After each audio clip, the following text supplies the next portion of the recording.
Hola chicos, hoy vamos a trabajar con las partes del cuento.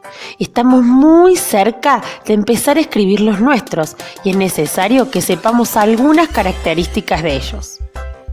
Pero antes recordemos qué es el cuento. El cuento es una narración breve, es decir, que es corta. Es una ficción. Lo que leemos o escuchamos de un cuento no es real, no pasó, es imaginación. Tiene un argumento sencillo, quiere decir que es una historia muy fácil de entender, sobre todo los cuentos para niños.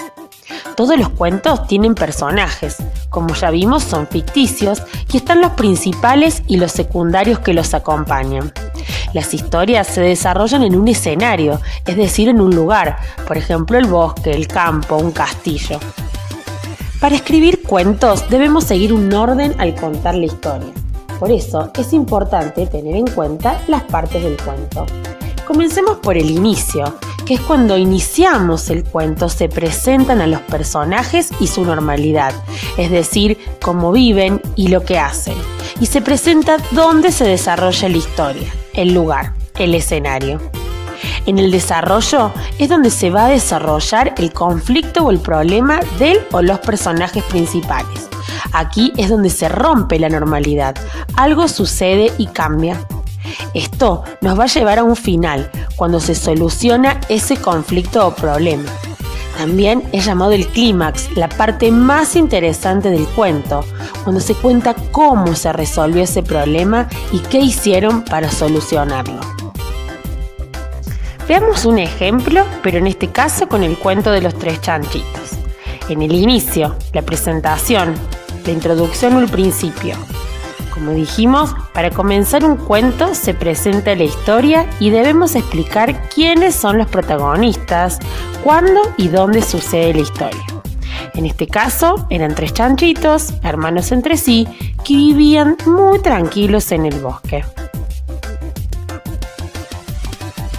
A veces, para comenzar la historia, se suelen utilizar frases como por ejemplo, había una vez, érase una vez, hace mucho tiempo, un día, en un país lejano.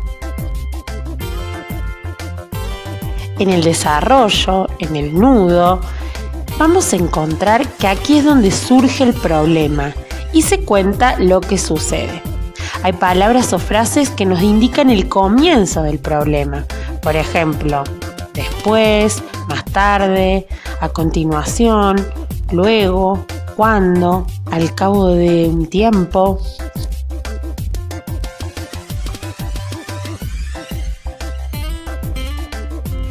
En el cuento de los tres chanchitos, el nudo comienza algo así. Sin embargo, la calma se quebró el día en que el lobo comenzó a perseguirlos con la simple y primaria intención de comérselos.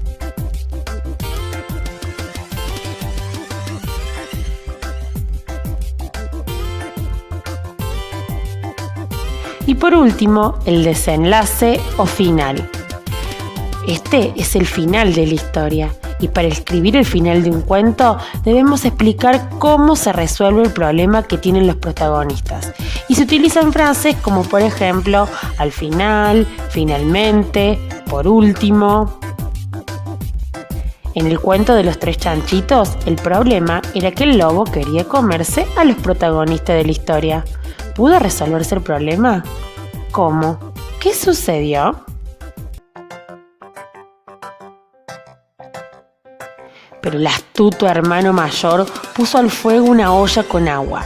El lobo bajó por el interior de la chimenea y cayó dentro del agua hirviendo. Se quemó la cola y las patas y huyó del lugar oliendo a pelo chamuscado.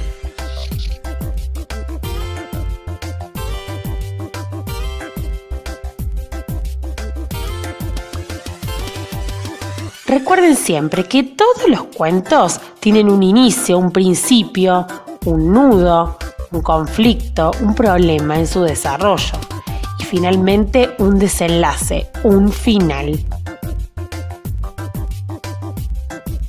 Ahora te toca a vos a descubrir cuáles son las partes en el cuento de Hansel y Gretel. Espero que te haya gustado. ¡Nos vemos!